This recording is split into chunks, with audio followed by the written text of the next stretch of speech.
É claro que, por exemplo, eu vou dar uma discussão. Hoje, a Umbanda, né? Vamos falar especificamente de Umbanda.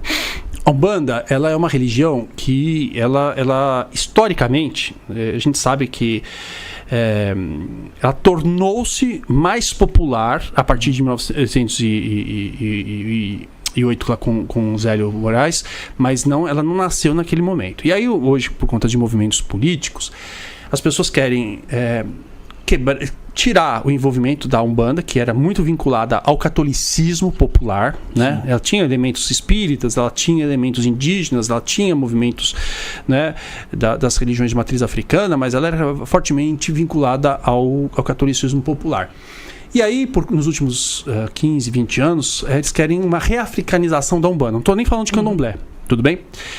E aí, quando começa essa reafricanização, e eles querem tirar santo de altar, eles querem tirar o Pai Nosso do negócio, você vai observar certamente uma queda no número de pessoas dentro da Umbanda. Por quê? Porque a formação do Brasil é um país que, na sua essência, mesmo pentecostal, você carrega muita da influência católica. Sim. Né? Então, toda vez... Por que eu estou falando isso? Porque a construção da espiritualidade no Brasil é uma construção de base católica, mas que depois você vai construindo e reelaborando com códigos próprios. Então você vai ter... você vai rezar o Pai Nosso, em algum momento você vai ouvir Eline Barros, mas você vai acender a vela, vai usar o branco, vai acender a vela pro anjo, depois você vai acender o incenso, você vai carregar a pedra e vai ler o horóscopo, né? É isso a espiritualidade contemporânea. E a internet, repito, ela permite e fortalece esse movimento. Eu percebi isso também falando por mim mesmo, porque eu cresci falei, né, que minha mãe... Falei pra você que minha mãe é católica, depois ela foi pra Assembleia. E até então, de uns anos pra cá, acho que desde 2008, 2010, ela ficou muito firme na congregação. Tanto ela quanto minha irmã mais nova.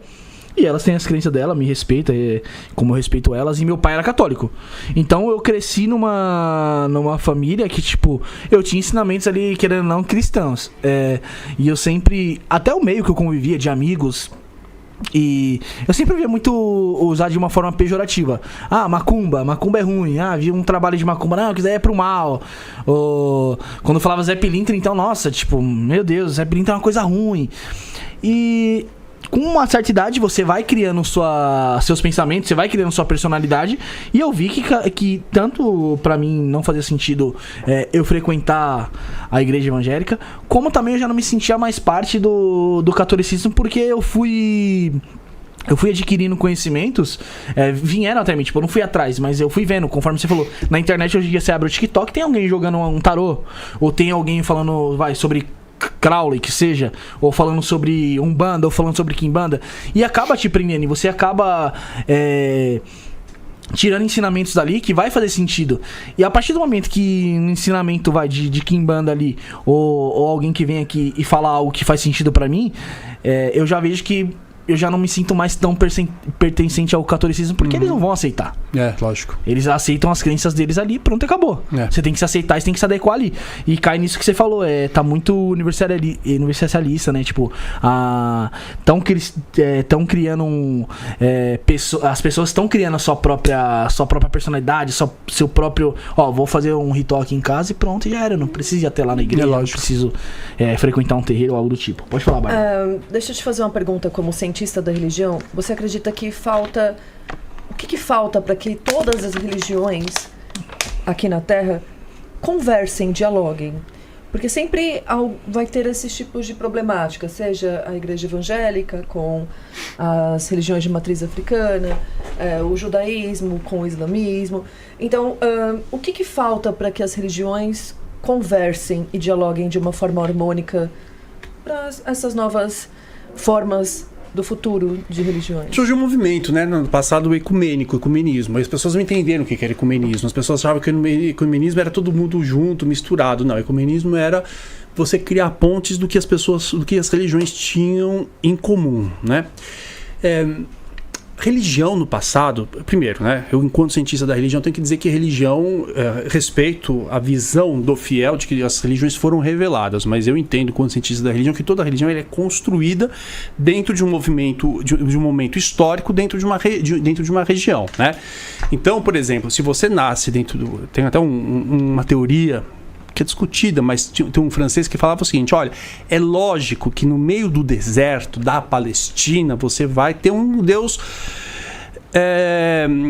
único, porque, né, enquanto você entra no Brasil ou numa floresta amazônica ou dentro de uma floresta da selva africana, você vai ter inicialmente muitos deuses, porque as pessoas vão entender como força da natureza. Então você imagina lá, na África você tem lá o rio, você tem as árvores, então cada um é uma divindade, né? Você está dentro do deserto, você não tem nada, então você é uma divindade única, né? Então tem essa possibilidade. Então quando você pensa em religião, não é? Por que as religiões, uma série de religiões em outros lugares do mundo, principalmente religiões em que o clima era mais agradável, a vida era mais fácil, não tinha tabu com sexo, e, por exemplo, uma religião há 3.000 anos condenava a masturbação, condenava a homossexualidade, exigia que as pessoas fossem polígamas, tivessem várias mulheres, porque morria muita criança, então você precisava